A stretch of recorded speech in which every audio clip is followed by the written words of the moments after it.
मुझे मन की बात के 100वें एपिसोड पर बधाई दी है, लेकिन मैं सच्चे दिल से कहता हूं, दरअसल बधाई के पात्र तो आप सभी मन की बात के श्रोता है, हमारे देशवासी हैं।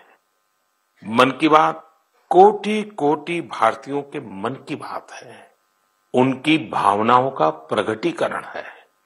साथियों, 3 अक्टूबर 2014 विजयादशमी का वो पर्व था और हम सब ने मिलकर विजयादशमी के दिन मन की बात की यात्रा शुरू की थी।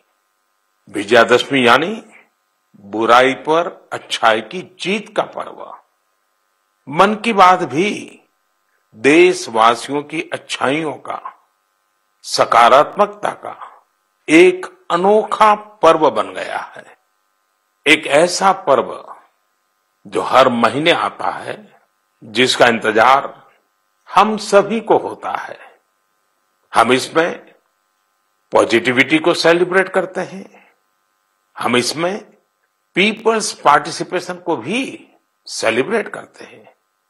कई बार यकीन नहीं होता, साल गुजर गए, हर एपिसोड अपने आप में खास रहा। हर बार नए उदाहरणों की नवीनता, हर बार देशवासियों की नई सफलताओं का विस्तार। मन की बात में पूरे देश के कोने कोने से लोग जुड़े, हर आयु वर्ग के लोग जुड़े। बेटी बचाओ बेटी पढ़ाओ की बात हो, स्वच्छ भारत आंदोलन हो, खादी के प्रति प्रेम हो, या प्रकृति की बात, आजादी का अमृत महोत्सव हो, या फिर अमृत सरोवर की बात। मन की बात जिस विषय से जुड़ा वो जन आंदोलन बन गया और आप लोगों ने बना दिया। जब मैंने तत्कालीन अमेरिकी राष्ट्रपति बराक ओबामा के साथ साझा मन की बात की थी, तो इसकी चर्चा पूरे विश्व में हुई थी। साथियों, मन की बात मेरे लिए तो दूसरों के गुणों की पूजा करने की तरह ही रहा है। मेरे एक मार्गदर्शक थे, श्री लक्ष्मण राव जी इनामदार। हम उनको वकील साहब कहा करते थे। वो हमेशा कहते थे कि हमें दूसरों के गुणों की पूजा करनी चाहिए। सामने कोई भी हो, आपके साथ का हो, आपका विरोधी हो, हमें उसके अच्छे गुणों को जानने का, उनसे सीखने का प्रयास करना चाहिए। उनकी इस बात ने मुझे हमेशा प्रेरणा दी है। मन की बात दूसरों के गुणों से सीखने का बहुत बड़ा माध्यम बन गई है। मेरे प्यारे देशवासियों, इस कार्यक्रम ने मुझे कभी भी आपसे दूर नहीं होने दिया। मुझे याद है, जब मैं गुजरात का मुख्यमंत्री था, तो वहां सामान्य जन से मिलना जुलना स्वाभाविक रूप से हो ही जाता था। मुख्यमंत्री का कामकाज और कार्यकाल ऐसा ही होता है, मिलने जुलने के अवसर बहुत मिलते रहते हैं। लेकिन 2014 में दिल्ली आने के बाद मैंने पाया कि यहां का जीवन तो बहुत ही अलग है। काम का स्वरूप अलग, दायित्व अलग, स्थितियां परिस्थितियों के बंधन, सुरक्षा का तामझाम, समय की सीमा। शुरुआती दिनों में कुछ अलग महसूस करता था, खाली खाली सा महसूस करता था। 50 साल पहले मैंने अपना घर इसलिए नहीं छोड़ा था कि एक दिन अपने ही देश के लोगों से संपर्क ही मुश्किल हो जाएगा। जो देशवासी मेरा सब कुछ है, मैं उनसे ही कट करके जी नहीं सकता था। मन की बात ने मुझे इस चुनौती का समाधान दिया, सामान्य मानवी से जुड़ने का रास्ता दिया।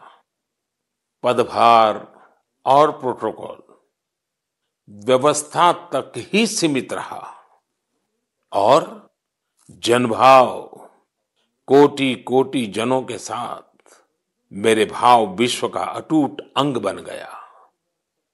हर महीने मैं देश के लोगों के हजारों संदेशों को पढ़ता हूं। हर महीने में देशवासियों के एक से एक अद्भुत स्वरूप के दर्शन करता हूं। मैं देशवासियों के तप त्याग की पराकाष्ठा को देखता हूं, महसूस करता हूं। मुझे लगता ही नहीं है कि मैं आपसे थोड़ा भी दूर हूं। मेरे लिए मन की बात ये एक कार्यक्रम नहीं है। मेरे लिए एक आस्था, पूजा, व्रत है। जैसे लोग ईश्वर की पूजा करने जाते हैं तो प्रसाद की थाल लाते हैं, मेरे लिए मन की बात ईश्वर रूपी जनता जनार्दन के चरणों में प्रसाद की थाल की तरह है। मन की बात मेरे मन की आध्यात्मिक यात्रा बन गया है। मन की बात स्व से समष्टि की यात्रा है। मन की बात अहम से वयम की यात्रा है।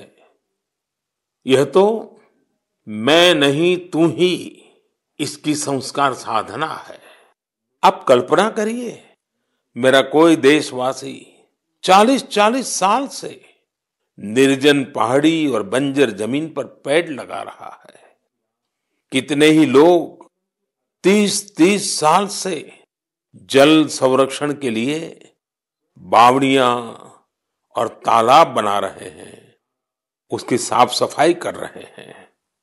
कोई 25-30 साल से निर्धन बच्चों को पढ़ा रहा है, कोई गरीबों की इलाज में मदद कर रहा है। कितनी ही बार मन की बात में इनका जिक्र करते हुए मैं भावुक हो गया हूं। आकाशवाणी के साथियों को कितनी ही बार इसे फिर से रिकॉर्ड करना पड़ा है।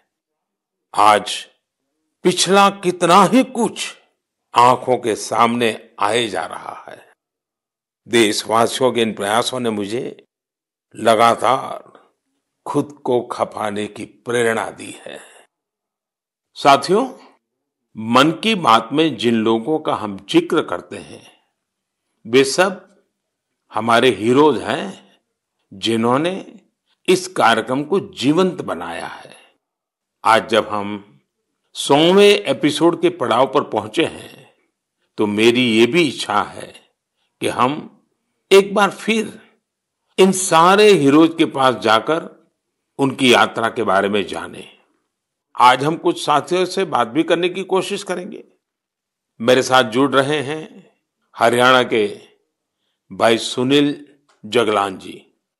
सुनील जगलान जी का मेरे मन पर इतना प्रभाव इसलिए पड़ा क्योंकि हरियाणा में जेंडर रेशियो पर काफी चर्चा होती थी और मैंने भी बेटी बचाओ बेटी पढ़ाओ का अभियान हरियाणा से ही शुरू किया था। और इसी बीच जब सुनील जी के सेल्फी विद डॉटर कैंपेन पर मेरी नजर पड़ी तो मुझे बहुत अच्छा लगा।